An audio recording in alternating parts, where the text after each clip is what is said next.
All right, welcome back to Campus Pressbox. This is episode number 45, and today I am joined by the Michigan Mamba, otherwise known as Mitch Gatzke. And, hey, I'll take that. The Michigan Mamba. I kind of like that. Yeah, you like that? You can put that on a jersey, dude. Yeah. And today, hey, we're going to talk about the title game. We're going to talk about what we think about the future, maybe with Big Ten teams, Pac-12 teams, and whatever that team is down there in Tuscaloosa, what they're going to do. But Mitch, how's everything up there in the land of the lakes? Doing well. We are getting snow just about every night. There's probably 3-4 inches on the ground right now, but it's a very light, fluffy snow. So we're hanging in there. Okay. All right. Well, we will try and keep our podcast light and fluffy. So here we go. Title game. Give me your general thoughts. Just what you thought of both teams. Man, I mean, what a phenomenal game. I wrote a little piece on the website a couple of days ago and heard Kirk Herbstreit talking after the game, and he said, what else do you want from the title game? Basically, you had everything that you could have possibly hoped for from both teams. It was a clash between the two best teams in the country. I mean, Alabama, it took a little bit of time for them to get up to number 2, but once they were there, they didn't let it go. Clemson, obviously, the way that they played, and after beating Notre Dame, it was pretty clear that they were going to be one of the teams to beat, and I couldn't be more happy with what we saw. Obviously, I was pulling for Alabama just because, I don't know, something about this dynasty is just cool to me. Seeing a team just reload every season and be there and winning 4 out of the last 7, way cool for me. ESPN apparently didn't get too good of ratings, and I think that's a shame because this was probably the best game all season. Yeah, I mean, I would have to agree. I was, I think in a podcast or a tweet I had said, I'm like, okay, this is not really exciting me. But, obviously, writing about college football and loving college football, obviously I sat down and watched the game, and it was a great game. It was and you know what, with Alabama, they can be pretty pedestrian with what they do. It's an average quarterback at best. It's a great front 7, and it's a power stud running back. That's really what Alabama really is to me anyways. And they kind of broke out of the mold a little bit. I thought, and I had said this before we went on air, I thought Lane Kiffin, put some people to rest in terms of, Kiffin can't coach anymore. Kiffin called a great game. He called a great game for Coker and the rest of them, and they made it a fun game to watch because I was worried it was going to be a decent game, but it might be kind of a snoozer kind of deal. But especially on the Alabama side, I mean.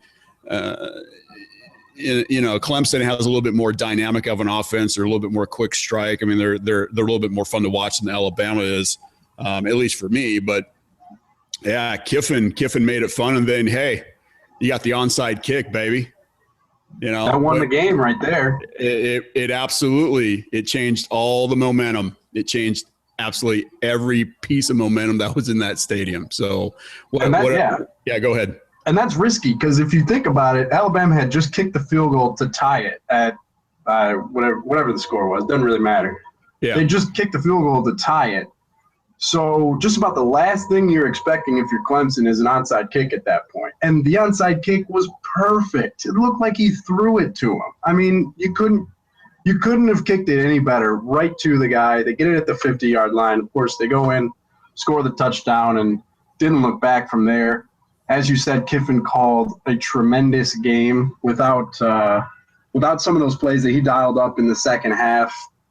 The Tide probably wouldn't have been able to win that one, and it did look a little bit shaky for Coker there, particularly in the first half, even the early second half.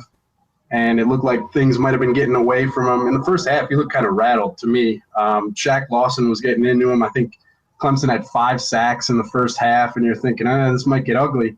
But Kiffin, tremendous job, and then Saban with the courage and the cojones, let's say, to call that onside kick. I mean, the Tide showed up in a big way. They deserved to win. Yeah, and to kind of piggyback on a couple of your points, first with the onside kick, they made even Kirk Herbstreit said, look, the way Clemson lines up for kickoffs, they're scrunched. They're not spread out through the whole field. And so that whole side of the field was open the whole game.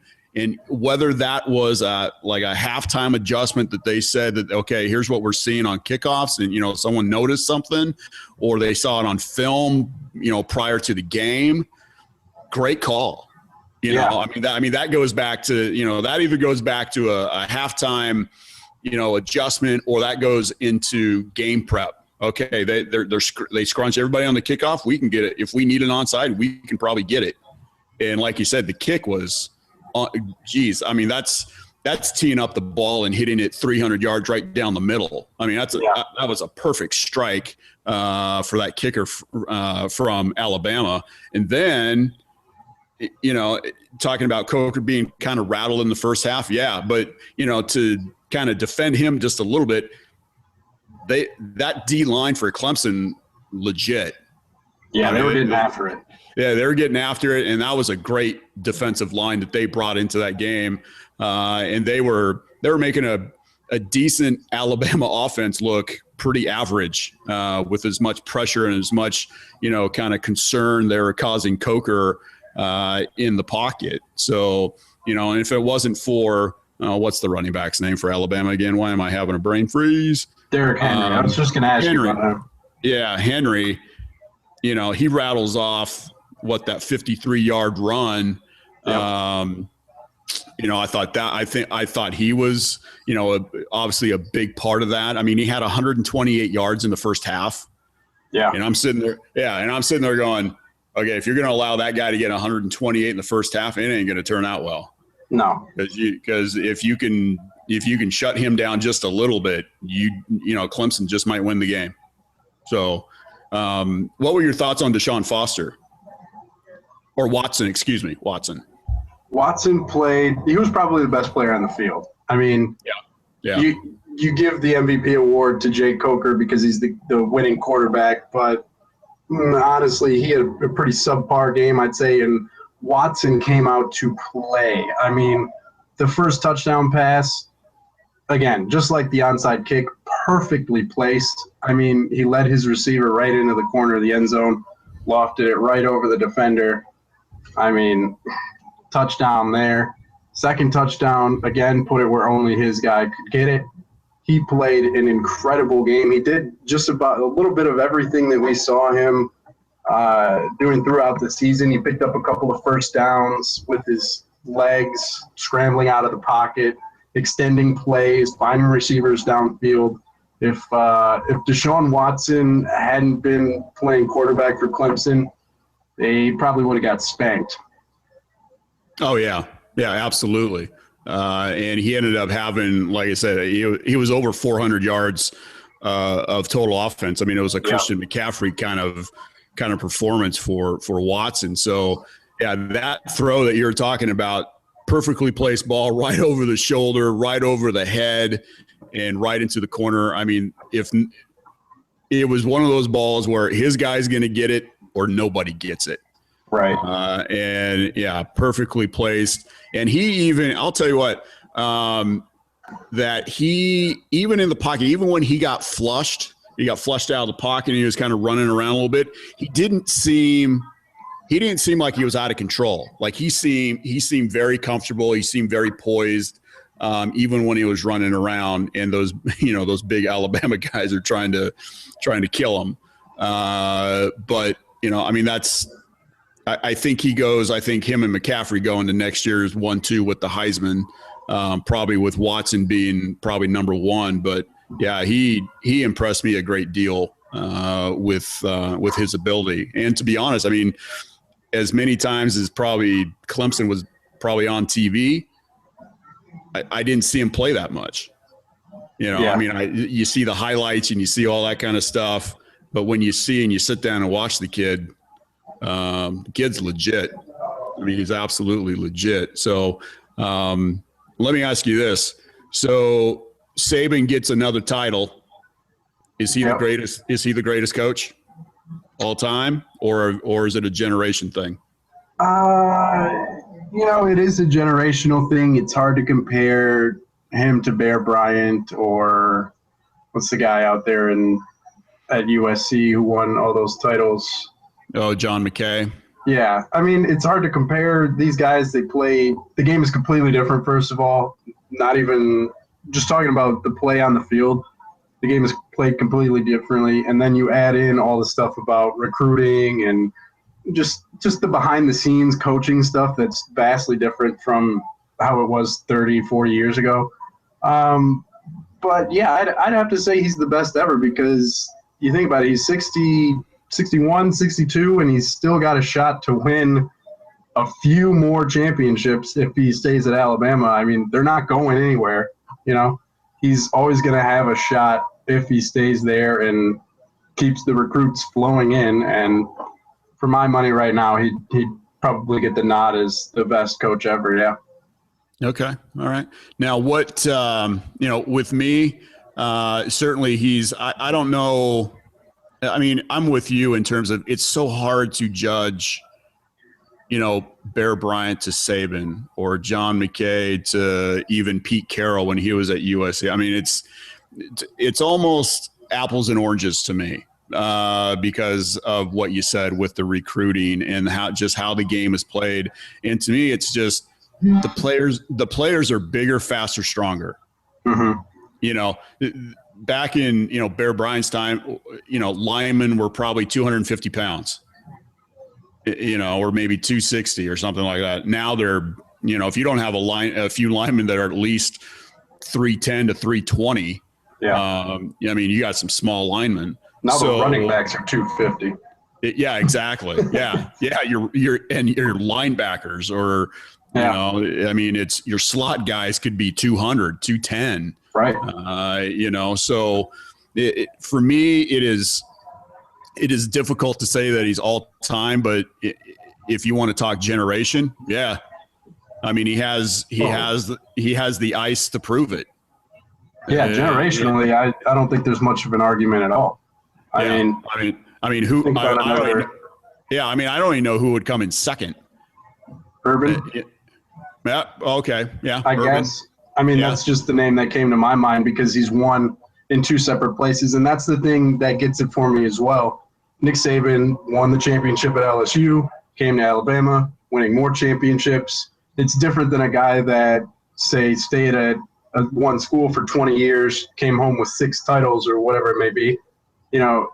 That's one thing. But when you can be at the highest level in multiple locations, even if they aren't too far apart, that gets it for me. Yeah, absolutely. Now, another question for you. I'm just going to ask questions today. Everybody was, when Lane Kiffin got fired from USC, he got fired at the airport after the game with ASU and, his trials and tribulations at Tennessee and with the Raiders and all that.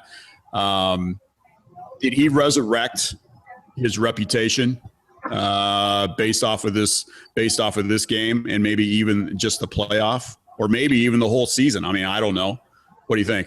Well, I guess you could say that, yeah. By the way, we have failed to mention that he called another tremendous game against Michigan State.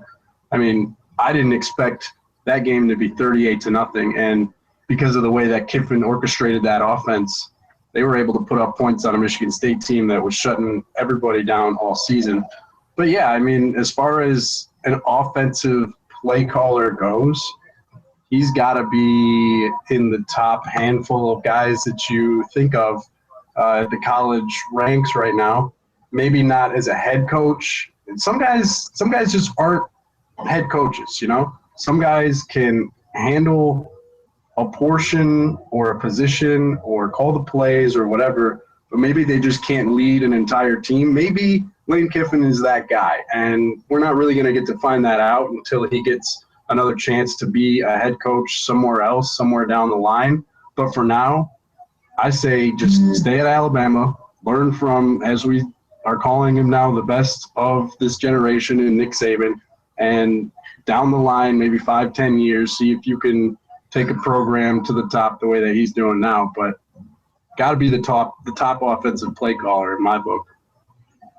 Yeah. And, and I was kind of down on Kiffin too. I was like, man, is he just not, what is just going wrong? Is he just choosing the right or not the right, but the wrong fits, for him. And he has to me, why would you leave Tuscaloosa? You're going to win, you're going to get paid, and you're going to win titles. And at the end of the day, what are these coaches in it for? They're in it for titles. Now, like you said, I'm with you. There are coaches that it is just not in their DNA to be the head guy. They can be a great offensive coordinator, a great defensive coordinator, or a great secondary coach. But if they have to step up and worry about everything, it almost seems too much. And I do wonder if that's the case for Kiffin. If he's just going to be, is he going to be okay with being second fiddle to Saban, or is he, what do you think about this? Do you think he stays until Saban retires and he just takes the program, or do you think he leaves before then, or gets another opportunity? That's an interesting thought, but we kind of been led to believe that Kirby Smart was the coach in waiting, I guess you could call it, for whenever Saban decides that it's time, Kirby Smart was going to take over. That might be in a little bit of question now. So maybe it is Lane Kiffin's job that he's kind of actively interviewing for, I guess you could say. But just for me, he seems like a more of an offensive-minded guy. Obviously, being the play caller, and defense was never really a strong suit on any of his teams. So, yeah. How well does that mesh with the Alabama way at this point? Again, it's too early to call at this point, and he's only been under Saban for 2 years. I think you could give him at least another 2. We can write him in for another 2, coaching under Saban, and then we can open up this discussion of, all right, what's his next move? Does he wait for Saban to leave? Does he maybe try another school somewhere? But to me, he needs someplace that's stable. Yeah. The USC thing, the way that ended, Tennessee obviously was trying to work out their problems. The Raiders haven't been good in who knows how long. He's never been in a place where everybody knew what it was to win, and there was some continuity, and basically everybody knew the program. Everybody was looking to him to establish all that, and he's still a pretty young guy as far as coaches go. So, maybe give him a few more years establishing his coaching identity, I guess you could say, and see what happens a couple of years down the line. Now, let me ask you this about Alabama, and this is something I'm starting to, well, not starting to, but I've noticed over the last few years. Can they develop quarterbacks?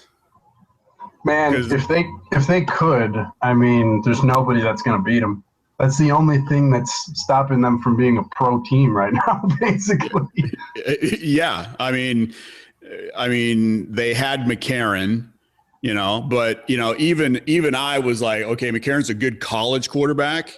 I don't think he's going to do much in the pros. He really hasn't had too much of a shot until the past couple of weeks with the Bengals, but he really hasn't done anything. What they had Blake last year, I don't even think he got drafted, or maybe I don't know if he even had invites to camps. And then you got, you had the graduate transfer this year in Jake Coker. Coker's average to me. I mean, I don't. He might get invites to camps, in my opinion, but I don't. Yeah, I mean, I don't think he's making anybody's squad. I don't see him taking a snap in the pros at all. If I'm with you, if they could develop a quarterback and make him a legitimate threat, and they still have their stable of stud running backs that come through, and you put that with everything else, you just might as well pencil the Tide in every year for the playoff or the title game or the title game for that matter. Right. So, and I mean, I don't really understand it. How hard can it be to get a guy to come to Alabama to play quarterback? Like who didn't want to play at Alabama at this point? And why can't Nick Saban find a 17-year-old kid somewhere in the country who's a 4- or 5-star recruit who doesn't need to be developed, who doesn't need to sit on the bench for 2 years and watch a couple other guys go through their struggles and then come out and play his game? Why can't he find a Josh Rosen type, maybe, from UCLA? We saw him pretty much lighting the world on fire early in the season and periodically throughout the season. Where is that kid in the Alabama pipeline? I don't know, but it can't be that hard to find him. You know what I mean?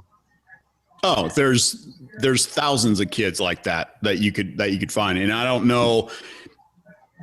Not that I would think that it's not a priority for anybody on that staff, but it certainly doesn't seem like it. Right. So that would be my question for anybody that follows Alabama or the SEC and wants them to, keep dominating like they have, is like, are these guys ever going to have like the complete team and just that stud quarterback that they can that defensive coordinators go, crap, okay, what are we going to do here? The kid can throw, he can audible out of stuff, or he can turn it around and hand it off to some guy that's 6'2", 240. It's going to plow everybody. So, I mean, that for me, that's the one question I have for that program. Other than that, you give Saban, and what he's done so far, if they're not ranked number 1 or 2 or 3, something like that going into next year, I would be shocked. I would be absolutely shocked. Now let's switch over to Clemson a little bit here. I mean, they got to where they're at, and what did they have? They had a quarterback in Watson, and they got. I'll tell you what, I can't believe I'm saying that. They have they got a coach. I love Dabo. Yeah, I love watching him coach. I like his enthusiasm. I like, he's dancing after games with the kids. He's flying around on the sidelines. He's showing some emotion. And that, to me, with these kids these days that are coming out of high school, that's the kind of coach that they notice. They'd be like, man, if my coach is fired up like that, holy smokes, I got to bring it. I gotta do this. I gotta go play for that guy. But what are your thoughts with Dabo? It's hard not to like a guy like that. Like you're saying, he's full of energy. I don't even know how old he is, because he's just he seems so youthful that maybe he could still be playing. But as far as the Clemson team goes, they're young. They're going to be back. I'm telling you, they're not going anywhere. They're going to have to beat Florida State next year. But if they do, they're going to be right back in the top 4, right back in the playoff, and we're going to be seeing Deshaun Watson, Wayne Gallman. Gallman's a stud. Holy smokes. Yeah, and I mean, he got shut down against Alabama, but he's had a tremendous season for the Tigers. I'm trying to think of the defensive guy who was injured, the defensive back, and he couldn't play. What is his name? Ooh. Anyway, he's a young guy too. He's going to be back. There's plenty of other guys throughout the defense that are going to be back. They're going to lose Shaq Lawson, one of their bigger impact players, but I'm telling you, they're still stacked. They're a young team. They're going to be back. And they're going to replace all that talent. I mean, you go on a run like they did and do what they did and come within 5 points, of winning the game, even though the last score, they scored late, but still, Dabo does not let them give up. No. They kept coming. And if there was, I tell you, say this to you, if there was like another minute on that clock, who knows what could have happened. They made, Watson and the rest of the offense, as much talk as that front seven got for Alabama, they got manhandled. They got smoked. And like you said, they're going to be back, and they could be hoisting the trophy next year. I could see that very easily. If everything stays the same and nobody gets hit by the injury bug, because we all know injuries they're the equalizer. You can have the greatest team in the world, but if you have, guys injured, you're not going to go anywhere. So, yeah. All right, let's switch it to the Big Ten here in terms of next year. And I'll just kind of rattle off maybe a few teams here. We'll start with Big Blue. What are your thoughts for 2016? Well, the talk is that they're poised to make a playoff appearance. I don't know if I'm ready to say that yet. They're going to have quite a lot to get through, obviously, with Ohio State still being there. Michigan State's going to be there. Apparently, Iowa is now at that level and ready to compete perennially. But as far as the non-conference goes, we're looking at a terribly weak schedule. Let me just look at this real quick. UCF, Hawaii, those are two automatic wins. The conference schedule. So, they start with Hawaii, then bye week, Colorado, Ball State. And the conference schedule is a bit tough. You have to play Wisconsin. We'll be at Michigan State and at Iowa and at Ohio State. So that'll be tough. But if they can get through the season with one loss, they're going to be in the playoff. They're going to be in contention. Harbaugh has made an immediate difference, more so than I really would have thought. 10 wins in his first season is way more than I expected. I was hoping for 7, maybe 8. Going to have to replace the quarterback. Jake Rudock is graduated and going to be off campus, but there's about 6 or 7 guys that are going to be competing for this job, and it really doesn't matter who it is. The defense is good, and there's going to be actually a few receivers to throw to, which will be different from Michigan. There haven't been too many good receivers coming through the door the last couple of years. That'll change. And Harbaugh is just so good with quarterbacks that I don't think it really matters who the guy is. Harbaugh will have him ready to play, and Michigan's going to be a force to be reckoned with. Yeah, anytime you have Harbaugh there and what he can do and just his background and just kind of the credentials that he brings, the success, and I would call it a fairly successful season for the Wolverines this year, because I wasn't sure what we were going to get. But I didn't see this. I saw maybe like a 7-6 or like even a 6-6. But because I just didn't know what they had. Yeah. Whatever they had, Harbaugh made the most out of it. Holy smokes. He's already paying dividends. He's already, paying off that. I don't know what he makes, $8 million a year or something up there. I think it is eight per. Yeah. So, and I'm sure, you and the rest of the fans of that team up there are just excited about, okay, all right, if we can do this, we can beat Ohio State and we can beat Michigan State, if we can hike the ball. But you know. But, Harbaugh has that program on the upswing. There might be some people lay some money down, on Michigan making the playoff. But I'm like you with that. I'm like, I'm not sure if they're there, if they're at that level just yet. So, what about Michigan State? Michigan State, I think it might be a bit of a bumpy season for them next year. They're losing Connor Cook. Not really sure who's going to step in at quarterback there. A few of the leaders on defense, Max Bulla, Shalik Calhoun, both those guys are going to be gone, I believe. And, it's up to not Narduzzi. It's up to why is this name escaping me? D'Antonio. Wow. It's up to D'Antonio to reload his guys. You can tell it's a Thursday night. Yeah, no kidding, right?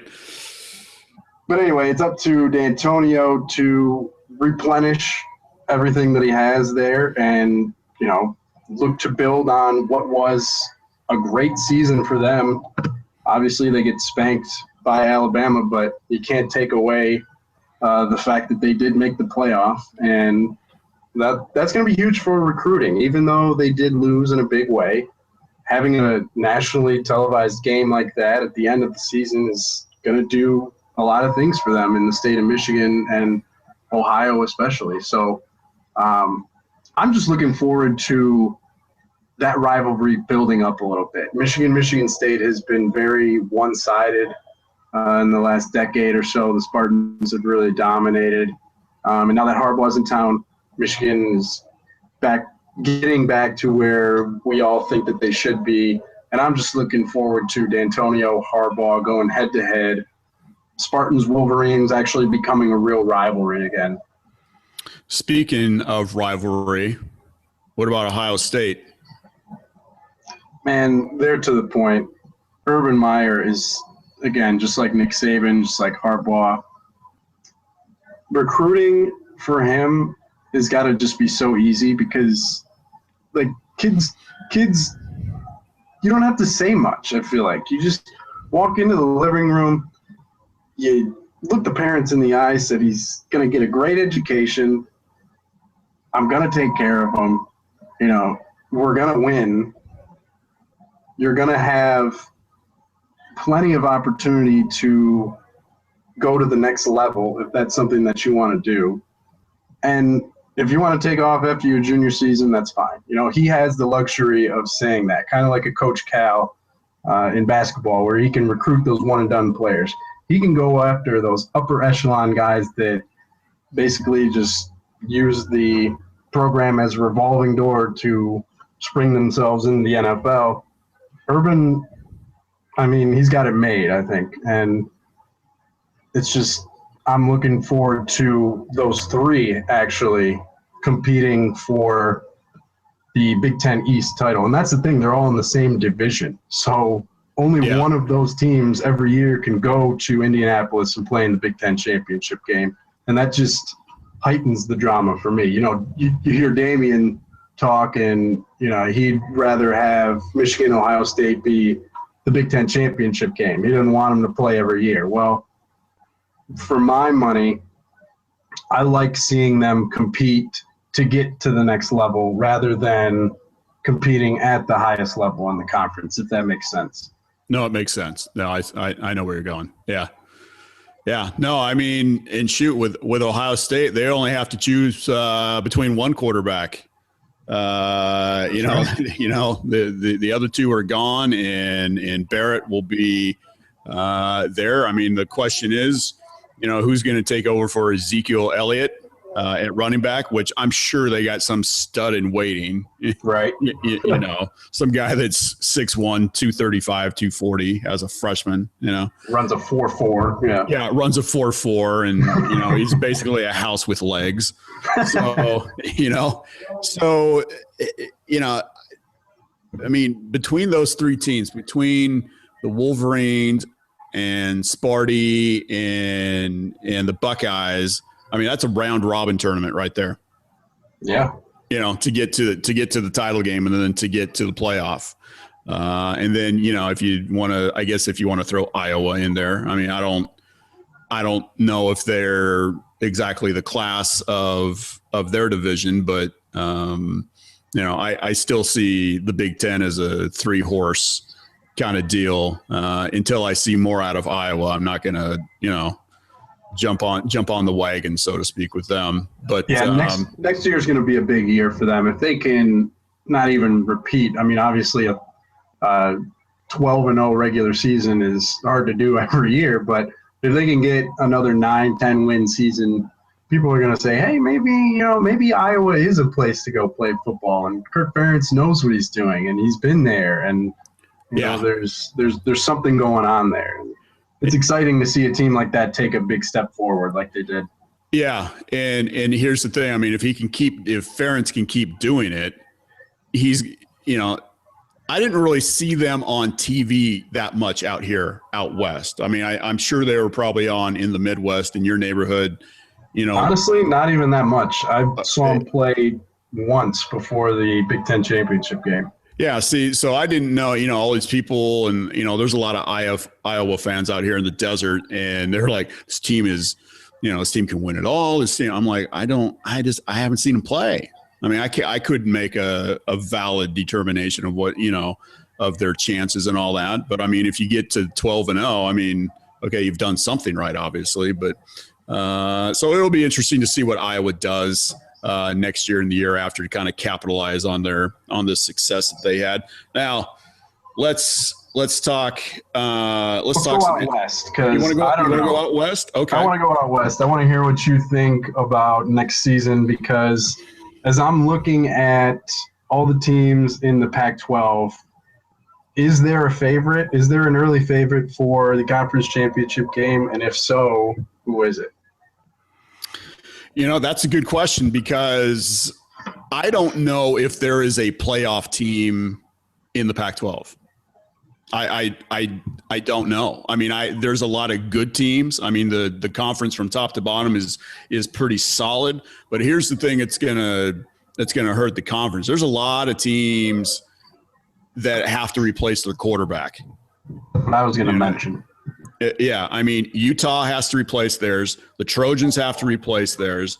Arizona State's going to have to replace theirs.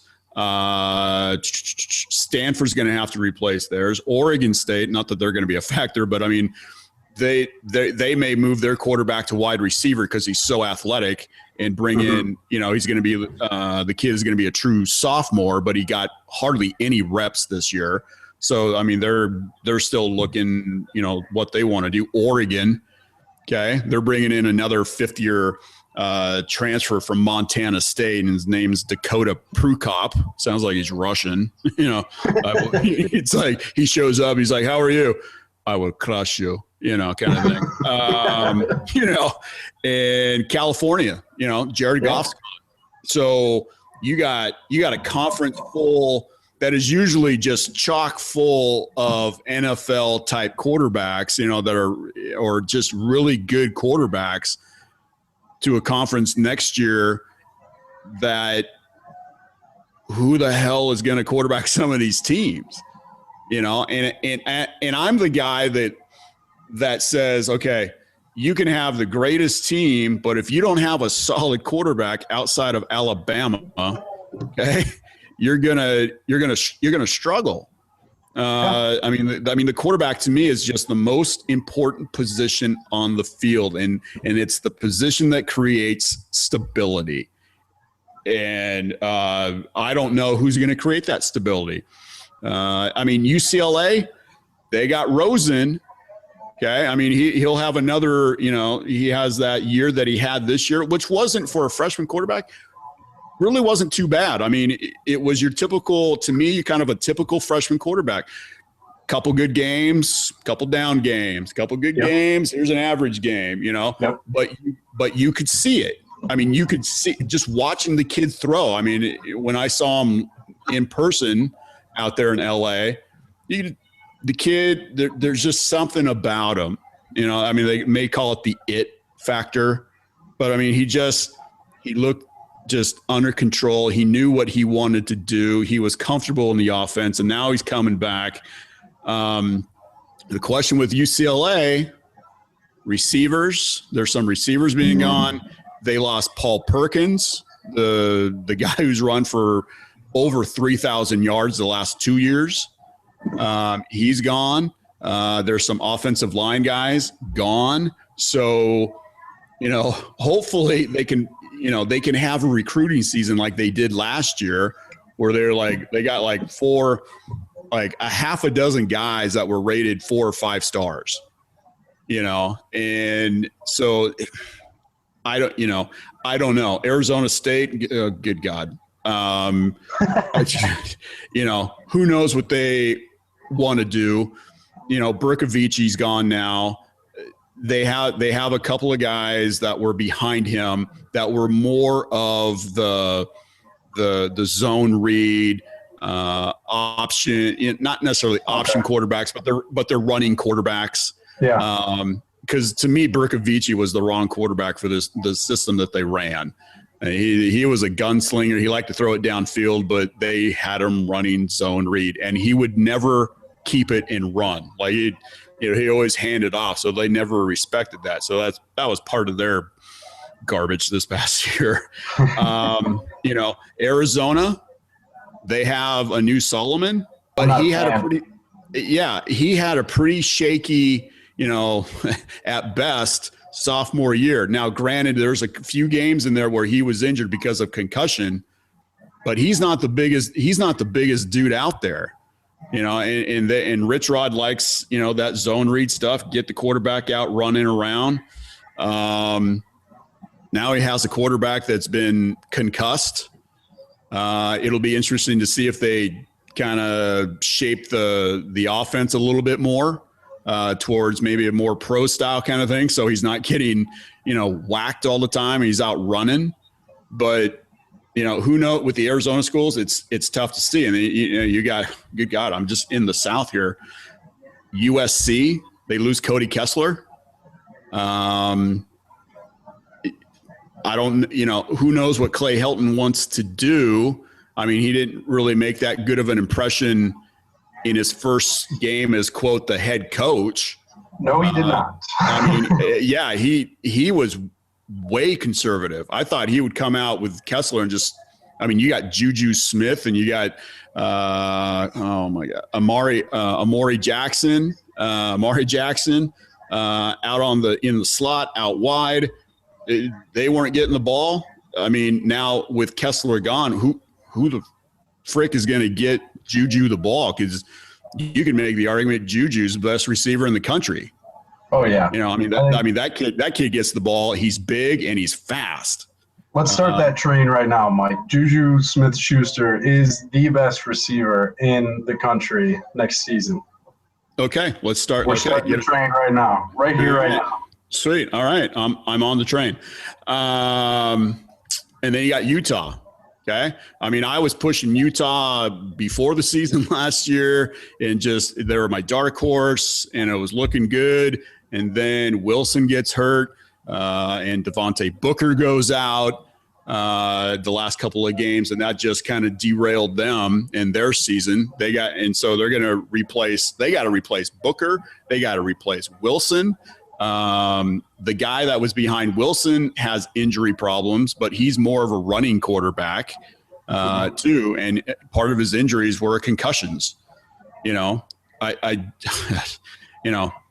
I'm not a big fan of these zone read kind of offenses because, I mean, you have to have 1,000 quarterbacks on your roster if you're going to do that because you're putting your livelihood literally on the line every time one of those guys takes off and runs. So, Washington State, I don't know. They get their Luke Falk back. That kid can throw the ball. I mean, that kid is about as fundamentally sound, and he may be the best quarterback in the Pac-12 next to Rosen next year. The kid from Washington State, he'll be a kid to watch for.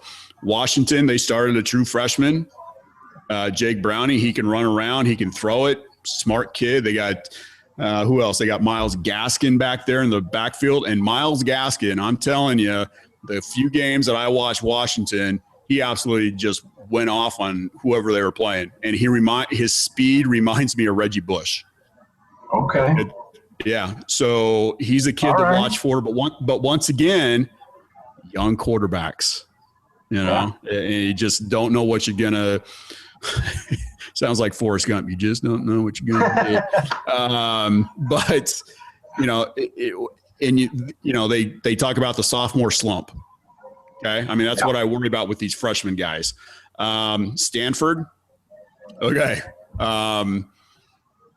Barry Sanders' kid left, so if McCaffrey gets hurt, I don't know who's behind him. And I'm not saying that that McCaffrey's going to get hurt, but it's football. So, and you got Kevin Hogan gone. The backup for Hogan, I don't even know if he took a snap this year. I don't think he did, but the one thing I will say about Stanford is if there's one team in the Pac-12 that can get away with having this inexperienced, very average quarterback like we talk about Alabama having, it's Stanford, because they win running the ball, possessing the ball, playing defense, and that's you always like to say they're the Big Ten team in the Pac-12. Yeah, that's the way they like to play. Yeah. So if we're looking at this conference top to bottom with questionable quarterback play, we're probably going to end up seeing Stanford emerge as the conference champion again. Yeah, absolutely. I mean, I could see it, and because anytime you can hand the ball off to McCaffrey, usually good things happen. And I do trust David Shaw in what he's doing. That he's going to be able to find some guy, or that he has. I'm assuming that he has a guy or a few guys that he thinks that can do the job, and take off. I mean, if you think about the last two quarterbacks to come through Stanford, Andrew Luck and Kevin Hogan, obviously one was the number one pick in the NFL draft a few years back. And Hogan, I can see, not that he would be a great pro, but I could see him getting some invites to camp, but some pretty good college quarterbacks have recently come through Stanford. So, Shaw has an eye for talented guys like that. And then Oregon, I have the same question now with Oregon that I have with Alabama. Since Chip is gone, can they develop a quarterback, or are they just going to keep taking these, graduate transfers? They have this Montana State kid, like I said, Dakota Prukop coming, big kid, big arm. I guess he can run, which is going to, that's part of the Oregon offense. But, Oregon should be able to have and go into California and get 2 or 3 quarterbacks every single year. Yeah. Good quarterbacks and the quarterbacks that they want to run their system. But right now, I don't know if they're doing that or if they're doing it and they're just getting turned away. I mean, and the other question is the run over? Is the duck run of success tapering down, or is it tapering down and then does it ramp back up? I don't know, because what they had this year with Vernon Adams, good quarterback towards the latter half of the year, took him a while to get on campus. Now to kind of defend this new guy, Prukop, he's already on campus. He already has the grades. He's already there. He's already enrolled. See, and that's what I was going to ask, because I remember the whole thing about Vernon Adams didn't get to campus until 2 weeks before the first game. And it's like, how much can a guy really learn in the crash course of the Oregon offense that quickly, So no, Prukop is already there and he's taking classes. So that's going to help him. So he'll be there for spring. But and then, hey, California, who takes over for Goff?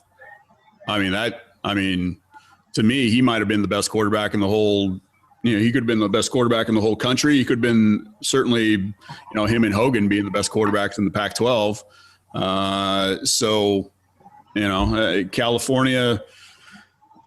I root for California to kind of keep this going, because if they don't, the kind of success that they've had, I mean, it's relatively small success, but if they don't keep this train going a little bit, the only the only team that gets talked about in the Bay Area is going to be Stanford.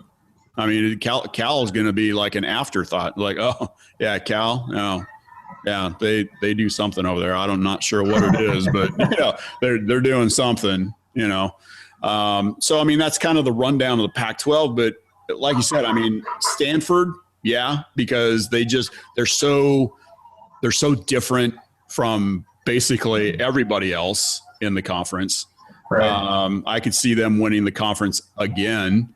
And out of the South, just because they have a talented quarterback and probably can replace what they lost, UCLA. I could see a Stanford UCLA championship game.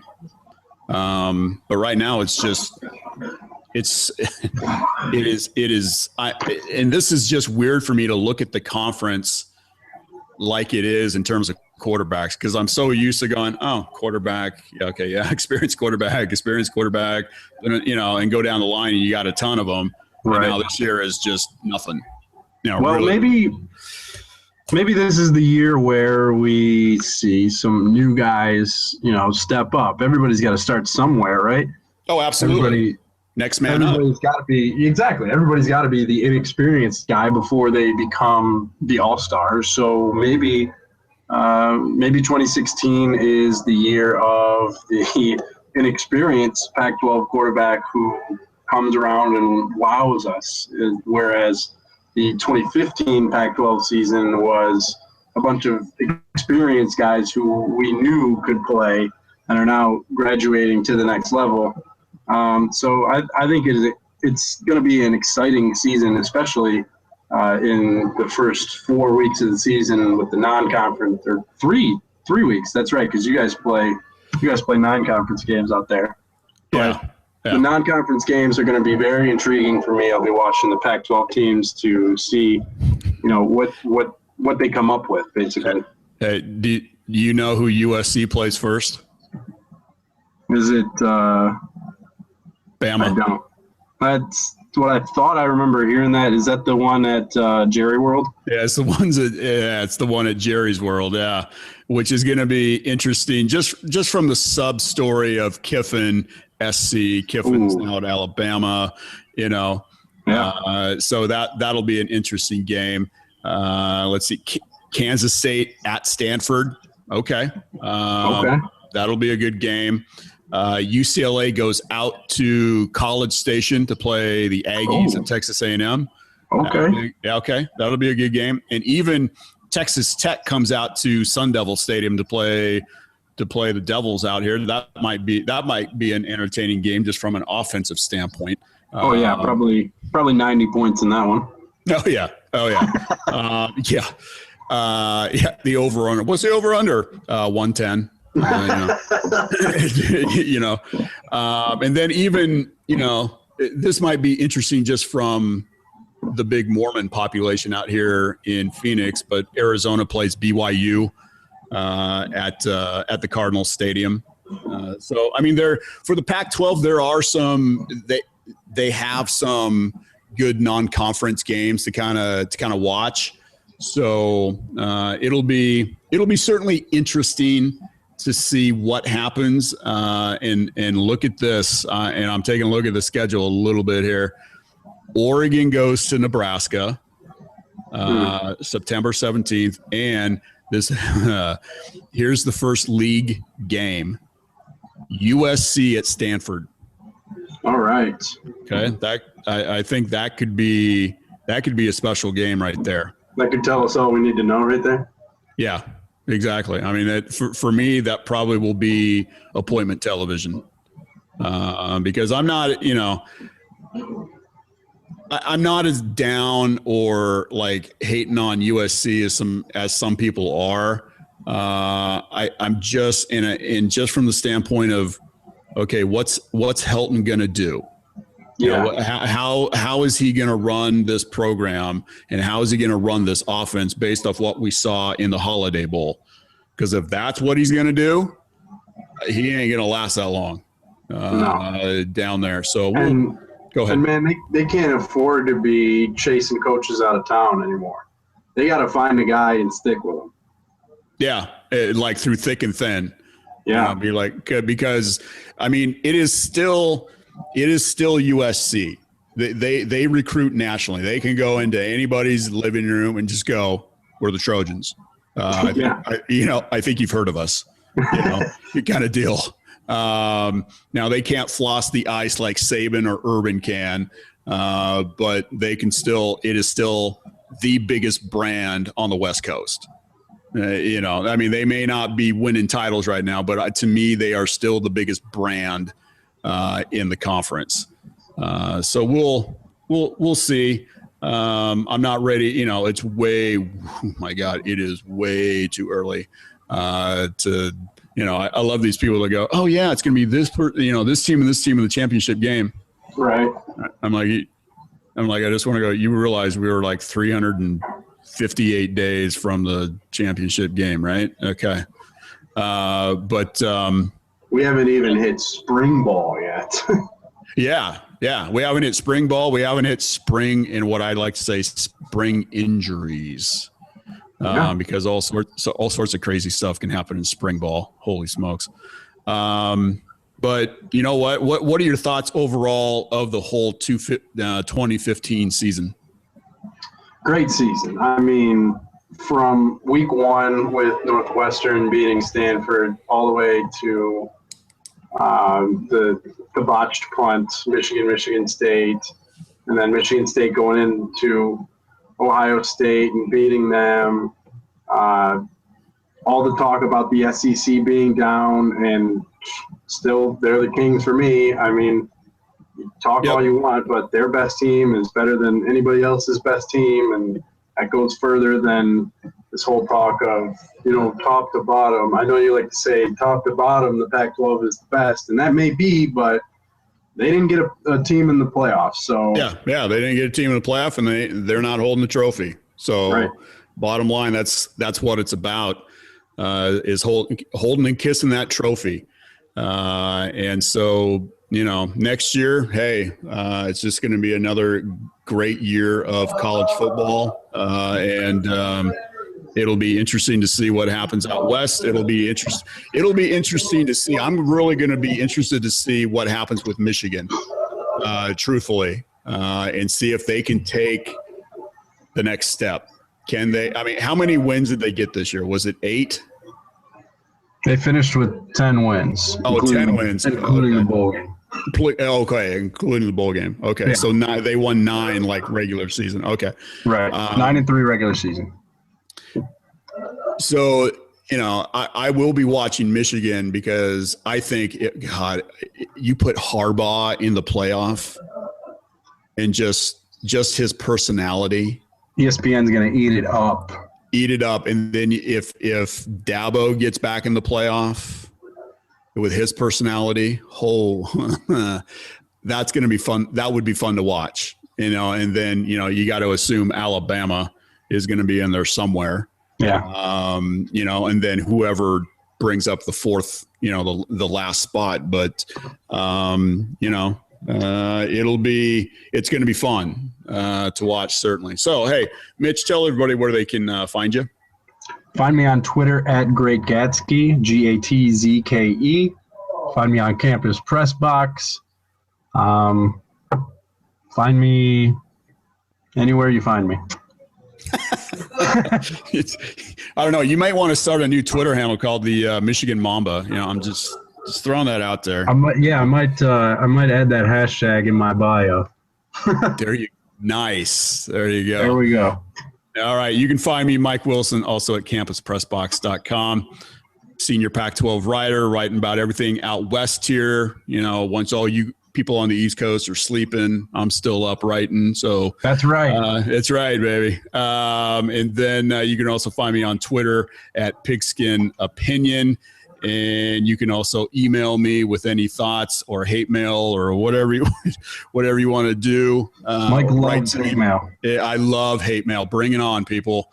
Mike, the email is mike.wilson@campuspressbox.com. So for the Michigan Mamba, Great Gatzke, Mitch Gatzke, and myself, we will talk with you and podcast next time.